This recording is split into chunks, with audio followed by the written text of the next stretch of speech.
Para falar um pouco mais sobre vida após a morte, nós convidamos o médium e conferencista espírita Raul Teixeira.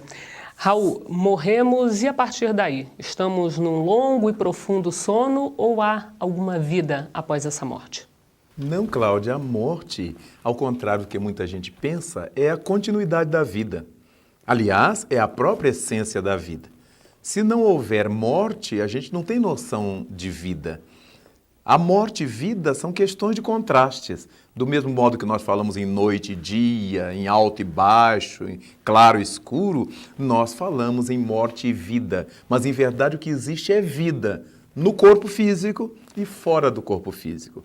Então, aquelas criaturas que estamos vivendo hoje no corpo físico, daqui a pouco mais estaremos vivendo fora desse corpo físico. Paulo de Tarso já dizia que vivemos na Terra em corpos corruptíveis e no céu viveremos em corpos incorruptíveis, referindo-se a esse corpo espiritual que nós, os espíritas, chamamos de perispírito e que Paulo chamava de corpo espiritual ou corpo incorruptível. Vamos continuar a manter os contatos com os nossos seres queridos, vamos continuar com as dificuldades com aqueles com quem não tenhamos tanta afinidade, vamos continuar com a necessidade de crescer, de evoluir, porque Jesus Cristo nos disse que era necessário ser perfeito como o Pai Celestial é perfeito. Como isso não pode acontecer de repente numa única vida? Até porque nem todos nós vivemos muito tempo numa única vida, pessoas que nascem e morrem, outras vivem algumas horas, alguns dias, poucos anos, e mesmo que vivêssemos 100 anos, 150 anos, o que é que a gente aprende para sermos como Deus ou nos aproximar de Deus nesse período? Obviamente que é importantíssimo que tenhamos essa visão de que depois da morte as coisas não se acabam, porque a morte é apenas o final do corpo físico. Nós saímos dos corpos, mas não saímos da vida. E por causa disso, depois da morte, só há vida. Bom, se aqui na Terra estamos aqui para melhorar, para evoluir, e no mundo espiritual, evoluímos também lá? Evoluímos primordialmente no mundo espiritual, porque é o mundo normal primitivo, é o mundo das realidades. Tudo que se passa no mundo Terra, nos planetas materiais, são as irrealidades. É como se nós estivéssemos trabalhando num laboratório para aprendermos aquilo que vamos fazer de fato na nossa vida. Estamos realizando na Terra a experimentação da teoria aprendida. Então, se a gente aprende que a lei divina é a lei do amor, a gente vem para a Terra para aprender a viver a lei do amor, por exemplo. E essa lei do amor se espraia sob diversas angulações. Você vai viver a lei do amor no trato com a sua família, na educação dos seus filhos, no respeito ao seu esposo ou sua mulher. Você vai viver a lei do amor na relação com seus empregados, com seus funcionários, com seus patrões, com seus colegas de trabalho. Você vai viver a lei do amor na sua realização social, no clube, onde você esteja. Porque lei do amor é uma coisa amplíssima. Quando um governante vai viver a lei do amor? Quando ele coloque-se a serviço do bem coletivo que ele jurou no ato da posse. Então, quando você dá escola, você dá saúde, você dá condições de vida às pessoas, quando você realiza a possibilidade do emprego, da libertação social do indivíduo, da libertação socioeconômica, a despeito da sua própria vida, você está amando. Então, a lei divina, chamada lei do amor, ela contempla um leque muito amplo de possibilidades. Então, no mundo dos espíritos, nós continuamos a desenvolver essa busca de Deus em nós, esse amor que precisamos desenvolver, e nos planetas materiais, nos mundos materiais, nós vamos exercitar isso. Por isso é que é difícil. Esse é um mundo de provas. Qual é o aluno que acha prova fácil? Só o estado emocional com que você vai fazer a prova, ela já está difícil. Por mais que você tenha estudado tudo, sabido tudo, mas é uma prova. Só o nome. Só o nome. Já Não é? E quando se fala de expiação, que é a condição da Terra, então a provação significa aquele estágio em que você está necessitando fazer aprendizados novos. Você tem que aprender novas coisas, fixar aprendizados. E a expiação é aquele estágio em que você resgata dívidas morais, acerta-se com a lei da consciência, paga débitos contraídos com as leis da vida.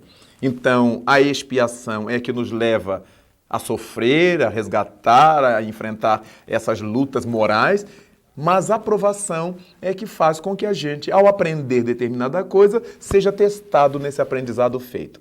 As religiões estão aí na Terra com essa finalidade, deveriam estar com essa finalidade, de nos fazer entender a importância de viver no mundo a lei do amor, a lei de justiça, a lei de caridade, a lei de sociedade. O difícil, Cláudia, não é morrer, não é ir para o mundo espiritual. O difícil é estar aqui.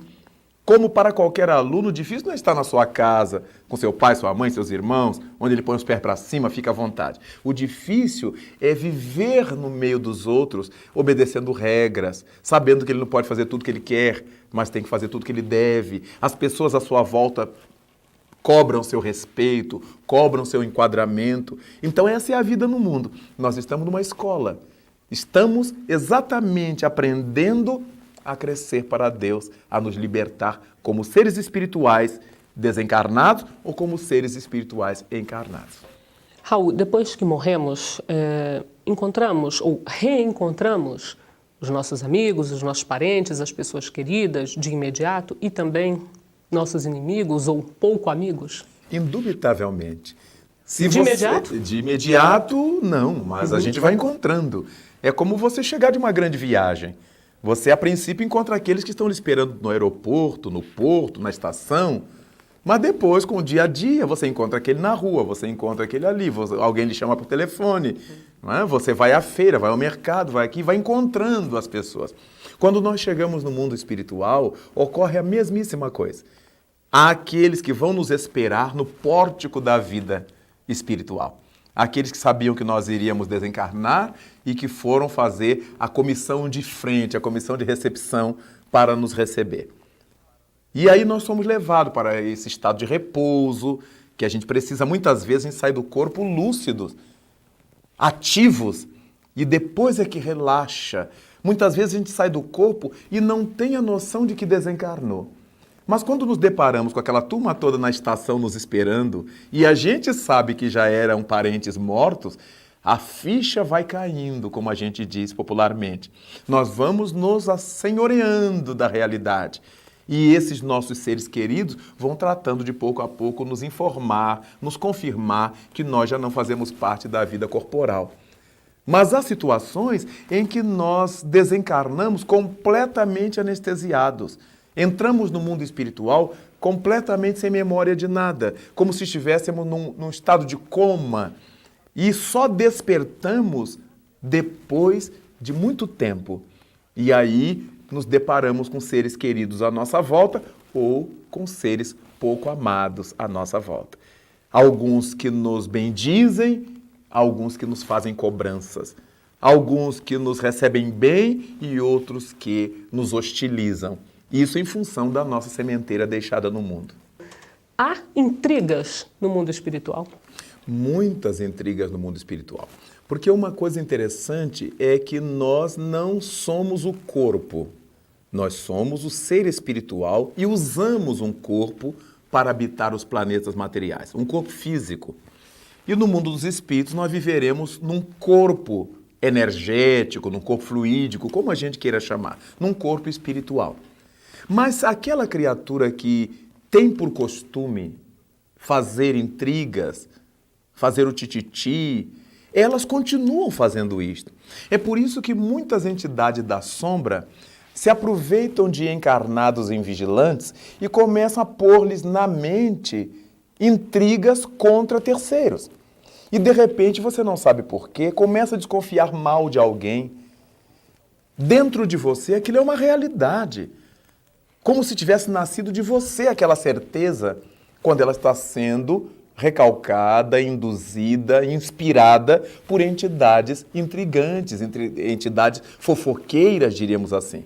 Então, o indivíduo não se santifica porque saiu do corpo. O indivíduo não vira santo, não fica um anjo porque morreu. Nós saímos do corpo, repito, mas não saímos da vida. E desse modo, aquilo que a gente desenvolvia aqui, nós vamos continuar fazendo no mundo espiritual. Há uma grande diferença. É que aqui, a massa das pessoas gosta desse tititi, alimenta esse tititi. E quando chegamos na pátria espiritual, nós vamos ficando tão isolados no nosso tititi que vamos nos sentindo infelizes. Porque as entidades benfeitoras, nossos anjos guardiães, não nos dão guarida nesses estágios. Então nós vamos ficando nas mãos de quem nos sevicia, de quem nos explora. E essa exploração nos causa sofrimentos. E vamos aprendendo a deixar de falar mal, de pensar mal, de querer o mal, pela própria experiência de autossofrimento. De maneira que a grande diferença é que o mundo em que nós vivemos, o mundo terra, ainda é um mundo onde o mal sobrepuja. Então, se alguém falar mal de você comigo, é bem capaz que eu goste, porque eu fiquei superior a você, eu descobri uma fragilidade sua, eu passo, de certa maneira, a controlar a sua vida. Mas quando eu vou evoluindo, eu me dou conta de que não me interessa saber seu lado negativo. E se algum dia eu souber, é para lhe ajudar e não para tirar proveito disto, para explorar a imagem negativa sobre você. Raul, no caso dessas mortes coletivas, um acidente aéreo, uma catástrofe ambiental, o que acontece logo após esses acidentes? Essas pessoas, esses espíritos todos, chegam também coletivamente no mundo espiritual? Chegam todos juntos? Enfim, eles se encontram de imediato? Como é que isso funciona? É muito interessante, Cláudia, porque nós diremos que eles chegam todos juntos ao mundo espiritual. Porque o mundo espiritual não é um lugar para onde a gente vai tomando uma condução, etc. Como a gente aqui, será que vamos chegar todos juntos ao Rio de Janeiro, a São Paulo, saindo de Brasília? Não, depende se eu for de ônibus, depende se eu for de avião, depende se eu for de carro ou a pé. Mas quando se trata de desencarnação, no momento em que eu saio do corpo físico, eu já estou no mundo espiritual. O que vai pesar aí é o nível de minha espiritualidade. É a minha condição espiritual. Essa é que vai dizer se eu vou travar contato imediato com os meus benfeitores, com meus amigos, com meus familiares ou com os meus adversários, meus inimigos, as pessoas às quais eu fiz mal. Seria uma espécie de meio de transporte? Exatamente. Conforme o seu grau de evolução Meu espiritual. grau de evolução. Chega-se mais rápido. Ou tem-se esse contato mais rápido ou não? Ou não. Ou eu posso me sentir feliz com aquela saída do corpo, livre de uma tormenta que a vida me causava, ou mais atormentado ainda, por uma razão muito curiosa. Quando nós estamos reencarnados, quando estamos no corpo, todos os problemas que a gente vive, o corpo, de certa maneira, é um quebra-luz. Se eu estiver com muita dor de cabeça, eu tomo um comprimido, vou dormir e pronto, e passa. Mas no estado espiritual, quando eu já não tenho um corpo físico, eu sofro tudo intensamente, sem possibilidade de abafar. Sem esse quebra-luz que o corpo representa, sem esse abajur que o corpo representa. Então, eu chego ao mundo espiritual, quer dizer, eu entro nessa outra dimensão sentindo o frio moral que eu criei para mim ou a calidez, a tepidez que eu criei para mim. Nesse caso, então, Raul, especificamente esse caso que você citou, a morte não é uma libertação? Obrigatoriamente não. A morte é uma libertação para quem viveu se libertando. A morte é uma escravização para quem viveu se escravizando. Quem é que vive se libertando, quem é que vive se escravizando? Vive se escravizando a pessoa que põe todas as suas fichas nas coisas que vão ficar aqui. O meu valor maior é meu carro, é minha casa, é minha mulher, é meu marido, é meu filho, é meu isso, é meu aquilo. Obviamente, na hora que eu tenho que deixar para trás tudo isto, eu estou escravizado. Eu estou numa tormenta sem tamanho. Quando nós vivemos no mundo usando as coisas, sem permitir que essas coisas nos usem, eu não sou escravo da minha casa. Eu adoro a minha casa, mas se eu tiver que ficar sem ela, eu vou ficar feliz do mesmo jeito, eu vou viver do mesmo jeito. Eu adoro o carro que eu tenho, mas o dia que eu não tiver, eu tenho minhas pernas, eu serei feliz do mesmo jeito. Essas são as pessoas que vão se libertando enquanto estão vivendo no corpo físico. E quanto à nossa família, eu não tenho que pôr na minha cabeça que meu filho é meu patrimônio, que minha mulher é minha mulher, que meu marido é meu marido. Nós estamos marido e mulher, nós estamos pais e filhos, nós estamos irmãos biológicos, mas em verdade nós somos membros dessa grande família universal. Então, embora amando a esposa, ao filho, ao marido, ao parente, ao amigo, nós tenhamos sempre essa certeza de que um dia nós vamos ter que atravessar essa grande ponte levadiça do mundo espiritual, em que cada um vai se ligar à sua sintonia espiritual. Não é o parentesco consanguíneo da Terra, é a nossa vinculação psíquica.